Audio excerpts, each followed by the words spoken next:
Taste the Daily.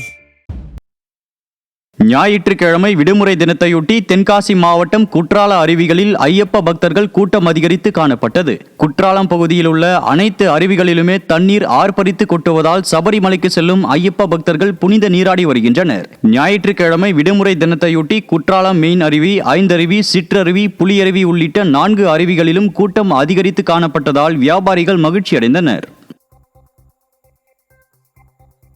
Thiruvarur நகராட்சியின் 8வது ward பகுதியில் வடிகால் தூர்வாரப்படாததால் மழை வெள்ளம் வடியாமல் மக்களின் இயல்பு வாழ்க்கை பாதிக்கப்பட்டுள்ளது. குடியிருப்புகளை மழைநீர் சூழ்ந்துள்ளதால் அத்தியாவசிய பணிகளுக்கு கூட வெளியில் செல்ல இயலாத நிலை உள்ளதாக பொதுமக்கள் வேதனை தெரிவித்துள்ளனர். தேங்கியுள்ள மழைநீரில் விஷப்பூச்சிகள் நடமாடுவதாகவும் மேலும் நோய் தொற்று ஏற்படும் அபாயம் உள்ளதாகவும் அச்சம் தெரிவிக்கும் பொதுமக்கள் ஆபத்து காலங்களில் மக்களை பாதுகாக்க தவறிய விடியாத திமுக அரசு ஆட்சியில் இருந்து எந்த பயனும் இல்லை என விமர்சித்துள்ளனர். இங்கேருந்து தண்ணி அந்த வண்ட போகிறதுக்கு வசதி கிடையாது. யாரும் இது வரல வந்து பார்க்கவும் இல்லை. வாய்க்கா டூர் எடுக்கலை. இங்கே இருக்கிற வீடெல்லாம் வந்து தத்தளிச்சுக்கிட்டு நிற்கிறோம். இல்லை, நாங்களும் எல்லார்ட்டையும் சொல்லி பார்த்துட்டோம். ஒருத்தர் வந்து எந்த விதமான ஆக்ஷனும் எடுக்கலை. கரூர் அருகே சபரிமலைக்கு பக்தர்கள் சென்ற பேருந்து மீது அரசு பேருந்து மோதியதில் 5 பக்தர்கள் படுகாயமடைந்தனர். சின்ன சேலத்தில் இருந்து வந்த தனியார் பேருந்து மீது பின்னால் வந்த அரசு பேருந்து கட்டுப்பாட்டை இழந்து மோதியதில் விபத்து ஏற்பட்டு ஐயப்ப பக்தர்கள் 5 பேர் படுகாயமடைந்து மருத்துவமனையில் அனுமதிக்கப்பட்டுள்ளனர். ஃபெயிலியர் மாடல் ஸ்டாலின் அரசு பராமரிப்பற்ற சுந்தரா டிராவல்ஸ் பேருந்துகளை இயக்குவதால் அடிக்கடி விபத்து ஏற்படுவதாக பொதுமக்கள் சாடியுள்ளனர். தஞ்சை மாவட்டம் கும்பகோணம் அருகே கனமழை காரணமாக வீட்டின் சுவர் இடிந்து விழுந்ததில் இளம்பெண் ஒருவர் பரிதாபமாக உயிரிழந்தார். ஆலமன்குறிச்சி கிராமத்தில் பெய்த கனமழை காரணமாக வீட்டின் சுவர் இடிந்து விழுந்து முத்துவேல் மற்றும் அவரது குடும்பத்தினர் படுகாயமடைந்தனர். இந்நிலையில் முத்துவேலின் மகளான ரேணுகா என்பவர் மருத்துவமனைக்கு கொண்டு செல்லும் வழியிலேயே பரிதாபமாக உயிரிழந்தார். சேலம் மாவட்டம் மட்டம் சாலையில் ஐயப்ப பக்தர்கள் சென்ற பேருந்து கவிழ்ந்து விபத்துக்குள்ளானதில் 8 பேர் காயமடைந்தனர். திருவண்ணாமலை மாவட்டம் பட்டியந்தல் பகுதியில் இருந்த 47 ஐயப்ப பக்தர்களுடன் வந்த பேருந்து மட்டம் சாலையில் சென்றபோது கவிழ்ந்து விபத்துக்குள்ளானது. இதில் காயமடைந்த 8 பக்தர்கள் மருத்துவமனைக்கு அனுப்பி வைக்கப்பட்டனர். இந்நிலையில் மண்சரிவு ஏற்பட்டு சேதமடைந்த நிலையில் உள்ள சாலையை விடியாத அரசின் மாவட்ட நிர்வாகம் சீரமைக்காததே சாலை விபத்துகளுக்கு காரணம் என குற்றச்சாட்டு எழுந்துள்ளது. சென்னை மாநகர பேருந்துகளில் முதல் உதவி பெட்டிகள் இல்லாமல் காட்சி பொருளாகவே உள்ளதாக பயணிகள் குற்றம் சாட்டியுள்ளனர். மாநகர போக்குவரத்து கழகத்தில் 3500க்கும் மேற்பட்ட பேருந்துகள் இயங்கி வருகிறது. இந்த பேருந்துகளை நாள்தோறும் லட்சக்கணக்கான மக்கள் பயன்படுத்தி வரும் நிலையில் பேருந்துகளில் உள்ள முதலுதவி பெட்டிகளில் எந்த உபகரணங்களும் இல்லாமல் காட்சி பொருளாகவே இருப்பதாக கூறப்படுகிறது.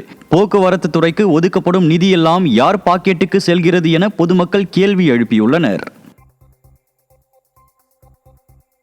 சென்னை சைதாப்பேட்டையில் நிகழ்ந்த சாலை விபத்தில் தந்தை மகன் பரிதாபமாக உயிரிழந்தனர். கிண்டி பல்நோக்கு மருத்துவமனை அருகே டிஃபன் கடை நடத்தி வரும் ரவி காய்கறி மற்றும் மளிகை பொருட்கள் வாங்குவதற்காக சைதாப்பேட்டை மார்க்கெட்டுக்கு 2 சக்கர வாகனத்தில் இளைய மகன் கார்த்திக்குடன் சென்றுள்ளார். சைதாப்பேட்டை ஆலந்தூர் ரோடு மேம்பாலத்தில் சென்று கொண்டிருந்த போது அந்த வழியாக வந்த அடையாளம் தெரியாத வாகனம் மோதியதில் தந்தை மகன் இருவரும் சம்பவ இடத்திலேயே உயிரிழந்தனர்.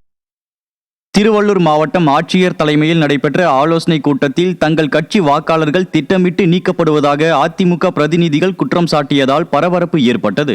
SIR படிவம் குறித்து திருவொற்றியூரில் நடைபெற்ற அனைத்து கட்சி ஆலோசனை கூட்டத்தில் அதிமுக முன்னாள் சட்டமன்ற உறுப்பினர் கே. குப்பன், 7வது வார்டு கவுன்சிலர் டாக்டர் கார்த்திக் ஆகியோர் கலந்து கொண்டனர். அப்போது பேசிய அவர்கள், திருவொற்றியூரில் திமுகவினர் திட்டமிட்டு அதிமுகவினர்களின் பெயர்களை வாக்காளர் பட்டியலில் சேர்க்காமல் அதிமுகவினர்களின் படிவங்களை வைத்துக் கொள்வது குற்றம் சாட்டியதால் அதிமுகவினருக்கும் திமுகவினருக்கும் இடையே மோதல் ஏற்பட்டது. டிட்வா புயலால் சென்னை யாழ்ப்பாணம் இடையேயான விமான சேவைகள் இன்றும் ரத்து செய்யப்படுவதாக அறிவிக்கப்பட்டுள்ளது. சென்னை விமான நிலையத்தில் மழையால் நிறுத்தி வைக்கப்பட்டிருந்த மதுரை, திருச்சி, தூத்துக்குடி, சேலம் உள்ளிட்ட இடங்களுக்கான விமானங்கள் இன்று வழக்கம் போல இயக்கப்பட்டு வருகிறது. ATR எனப்படும் சிறிய ரக விமானங்களும் மீண்டும் இயங்க தொடங்கியுள்ள நிலையில் பாதுகாப்பு கருதி சென்னை யாழ்ப்பாணம் இடையேயான 2 வழித்தடத்தில் மட்டும் விமான சேவைகள் இன்றும் ரத்து செய்யப்படுவதாக அறிவிக்கப்பட்டுள்ளது.